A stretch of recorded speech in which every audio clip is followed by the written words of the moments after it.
Saat malam mengulit lenamu dan cahaya pagi menyapa dirimu, ukir senyuman manis di... Hai teman-teman, kembali lagi di program integrasi ini.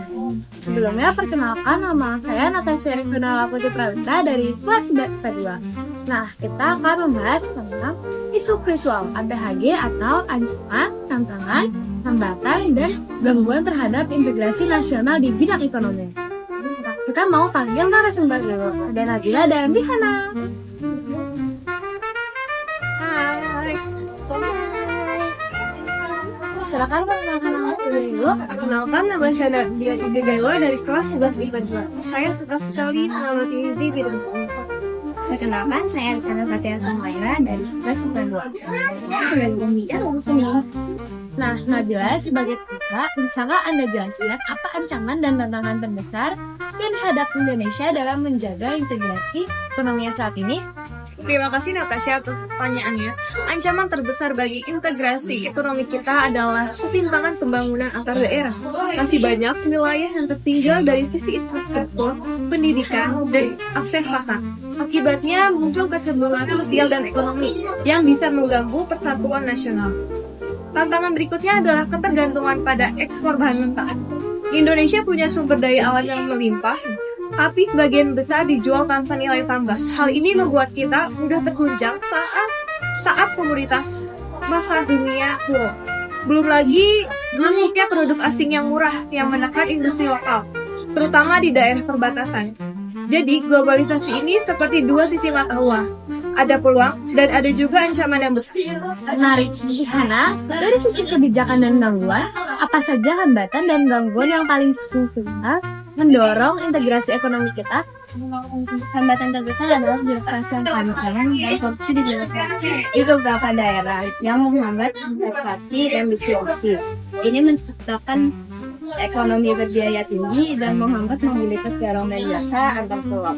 Gangguan nyata lainnya adalah praktik ekonomi ilegal serta ekonomi ilegal seperti penyelundupan dan perdagangan gelap yang merusak sistem pajak dan pasar domestik serta regulasi yang tidak sinkron antara pusat dan daerah.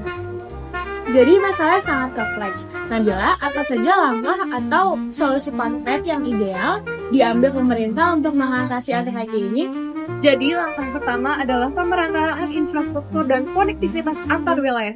Kalau jalan, pelabuhan, akses internet sudah merata, biaya logistik akan turun dan produk daerah bisa bersaing di pasar nasional maupun internasional. Langkah kedua adalah mendorong hilirisasi industri. Jangan hanya mengekspor bahan mentah, tapi diolah dulu di dalam negeri. Itu akan membuat nilai tambah dan membuka lapangan pekerjaan dan memperkuat ekonomi daerah. Langkah ketiga adalah memperkuat UMKM, karena mereka adalah tulang punggung ekonomi rakyat. Pemerintah perlu memberi akses modal, pelatihan, dan pasar agar UMKM bisa naik kelas.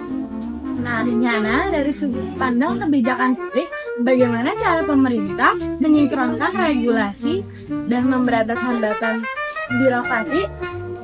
Pemerintah perlu melakukan reformasi birokrasi total dan menerapkan kebijakan satu pintu yang transparan untuk izin usaha dan investasi.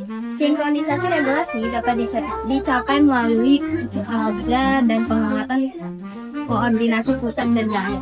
Selain itu, penegakan hukum terhadap korupsi dan ekonomi ilegal harus ditingkatkan secara masif dan tanpa pandang bulu untuk menciptakan rasa keadilan. Kita sudah mendengar peran besar pemerintah, namun integrasi adalah tanggung jawab kita semua. Nah, Dihana, apa yang bisa dilakukan oleh masyarakat atau diri kita sendiri untuk menjaga integrasi ekonomi NKRI? Dari diri sendiri, hal yang paling sederhana dan kuat adalah mencintai dan menggunakan produk dalam negeri. Ini mendukung UMKM lokal dan mengurangi ketergantungan pada produk luar negeri. Kita juga harus menjadi konsumen yang cerdas dan kritis terhadap praktik bisnis yang merugikan negara.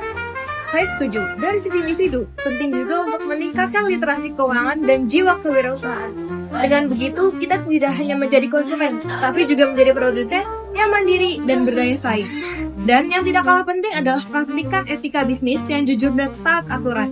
Kalau kita kuat secara ekonomi di tingkat individu dan lokal, maka integrasi ekonomi nasional akan semakin kokoh. Sungguh diskusi yang sangat mencerahkan. Jadi, menjaga integrasi ekonomi tadi adalah tugas bersama.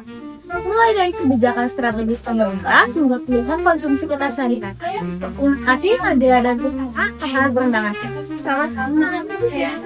Teman-teman, mari kita jaga ATHG sebagai pemicu untuk bertindak. Sampai jumpa di episode berikutnya. Dadah! Dadah.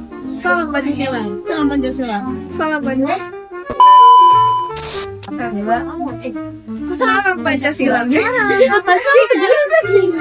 Salam air. Dua. Ini kan? Hormat. Dua. Salam Pancasila.